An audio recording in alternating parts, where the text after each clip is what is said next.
നിങ്ങളുടെ favourite shows ഇനി ഒരിക്കലും മിസ്സാവില്ല. ഇപ്പോൾ C5-ലൂടെ കാണും നിങ്ങളുടെ ഫേവറേറ്റ് ഷോ തികച്ചും സൗജന്യമായി. എന്നെ കൊലപ്പെടുത്താൻ ശ്രമിച്ച കേസിൽ ശിക്ഷ അനുഭവിച്ചുകൊണ്ടിരിക്കുക നീ ഇപ്പോ. ഇനി നമ്മൾ ഒരുമിച്ച് ജീവിക്കുന്നതിനെ കുറിച്ച് ആലോചിക്കാൻ പോലും പറ്റില്ലല്ലോ. കേസ് അപ്പീലിന് പോകുന്നുണ്ട്. അന്തിമവിധി വരാനിരിക്കുന്നേ ഉള്ളൂ. സത്യം നമുക്ക് രണ്ടുപേർക്കും അറിയാവുന്ന സ്ഥിതിക്ക് എന്തിനാ സുസ്മിത ഈ ഫോർമലായിട്ടുള്ള സംസാരമൊക്കെ? ശരി, എന്നാ ഓപ്പൺ ആയ കമല്ലേ. ആരുടെ നിർബന്ധത്തിലായിരുന്നു ഈ കല്യാണം? അത് മറുപടി പറയടാ. നിന്റെ മാത്രം. ഒഴിഞ്ഞു മാറാനും ഒഴിവാക്കാനും പലവട്ടം നോക്കിയതാ ഞാൻ. എന്നിട്ടും അത് നടത്താൻ വേണ്ടി നീയും വിഷ്ണുവേട്ടനും ശാലിനിയും കൂടെ എന്തെല്ലാം നാടകം കളിച്ചു. എന്നിട്ട് എന്താടാ സാധിച്ചെടുത്തത്?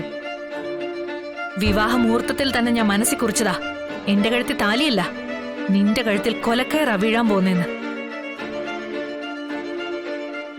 എന്നെ കെട്ടി പക വീട്ടാൻ വേണ്ടി കച്ചകെട്ടി ഇറങ്ങിയതല്ലേ നീ നിന്റെ അമ്മേ.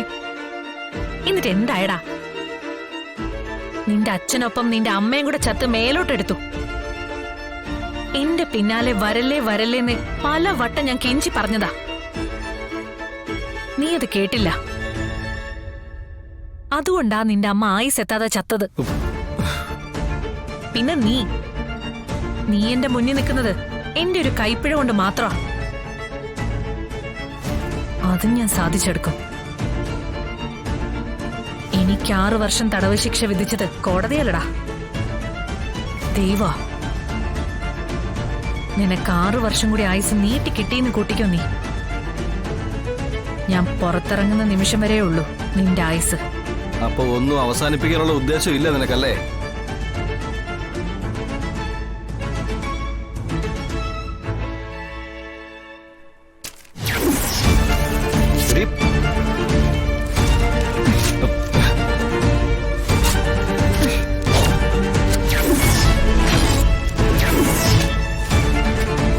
ഇല്ലടാ, 6 വർഷം ഞാൻ ഈ അഴിനരകത്തിൽ കിടക്കുമ്പോ വേറെ കല്യാണം കഴിച്ച് സുഖിക്കാൻ നിന്നെ സമ്മതിക്കില്ല ഞാൻ.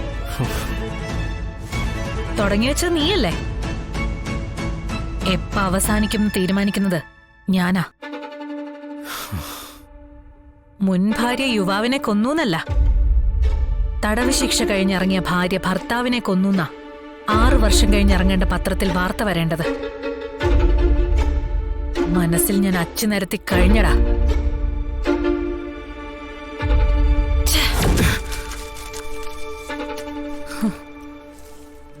സുസ്മിതേ, കടക്കടാ പുറത്ത്. അവന്റെ ഒരു ഡിവോഴ്സ് പെറ്റീഷൻ. സുസ്മിത എന്താ ഇവിടെ? സോറി മാം, ഇതെന്റെ ഒരു പേഴ്സണൽ കാര്യം. വേണ്ട വേണ്ട, ഞാൻ പോയിക്കോളാം.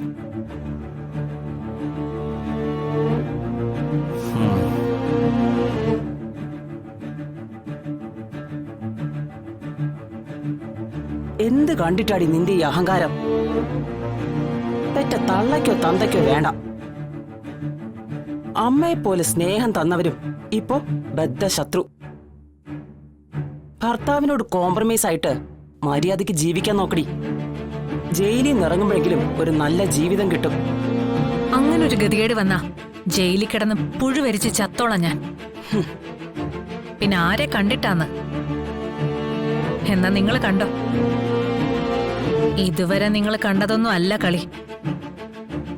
സുസ്മിതയുടെ കാലിലൊരു മുള്ളു തറച്ചു എന്നറിഞ്ഞ 12 അക്ഷൗഹിണി പടകളെയും കൊണ്ട് യുദ്ധത്തിനിറങ്ങുന്ന ഒരാളുണ്ട്. ഇതുവരെ ഒന്നും ഞാൻ അറിയിച്ചില്ല. ഇനിയും വൈകാൻ പറ്റില്ല. ഒരു ഫ്ലൈറ്റ് ലാൻഡ് ചെയ്യുന്ന സമയമേ ഉള്ളൂ.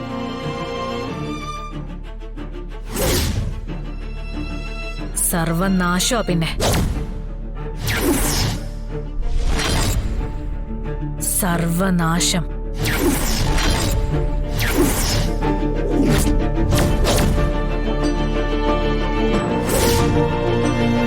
എന്റെ മകളെന്താ മരപ്പാവയോ മറ്റാണോ?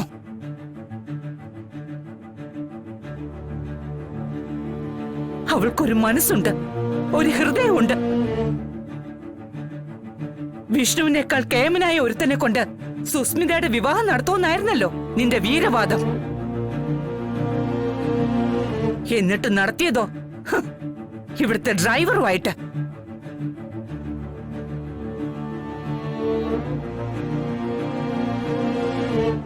അവൻ സുസ്മിതയ്ക്ക് മാച്ച് ആവൂ എന്ന് അന്നേ ഞാൻ സംശയം പ്രകടിപ്പിച്ചതാ.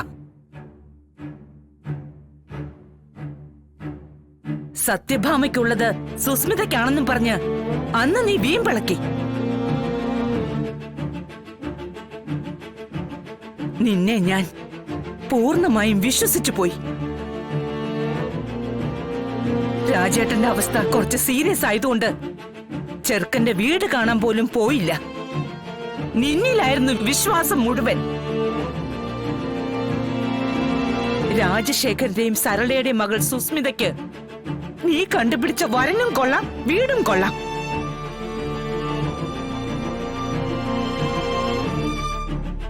അവൾ അവിടെ അനുഭവിച്ച പീഡനങ്ങളോ ഓരോന്നും നിന്നോട് പറയുന്നുണ്ടായിരുന്നു അവൾ. എന്നിട്ട് നീ മൈൻഡ് ചെയ്തോ?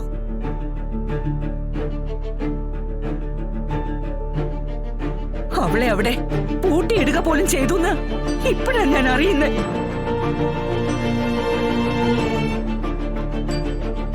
ഞാനായിരുന്നെങ്കിൽ അവനെ കൊല്ലാൻ പഞ്ചകൈലാസം വരെ ഒന്നും പോകില്ലായിരുന്നു.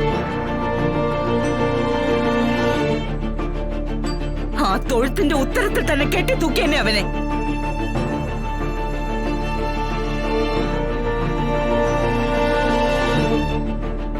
സുസ്മിതയെ കൊണ്ട് ഇഷ്ടമില്ലാത്ത ഒരു വിവാഹത്തിന് നിർബന്ധിച്ചതും അവനോടൊപ്പം കഴിയാൻ പ്രേരിപ്പിച്ചതും നീയാ.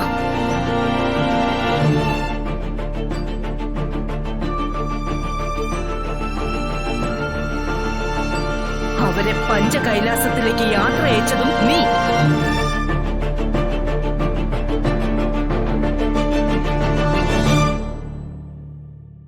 അപ്പോ കുഴപ്പക്കാരി ആരാ ഭാമേ? എന്റെ മകളോ അതോ നീയോ? ഇവരും അമ്മ എന്തിനാ ഇവരുടെ അടുത്ത് വിശദീകരണത്തിൽ നിൽക്കുന്നേ? ഇവരോട് ഇറങ്ങി പോവാൻ പറയാമേ.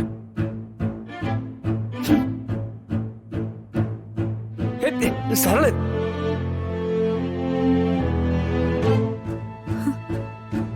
തിളയ്ക്കാതെ നിക്കടാ നീ.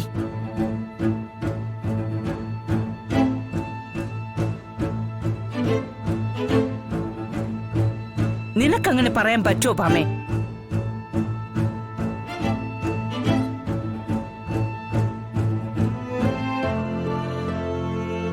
അമ്മ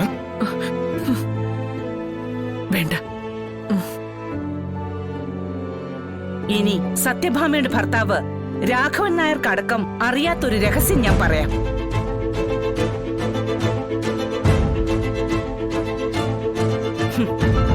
ബന്ധം മുറിച്ച് സരളയെ ഇറക്കി വിട്ടാൽ സത്യഭാമയുടെ സാമ്രാജ്യം പാതി വീഴും.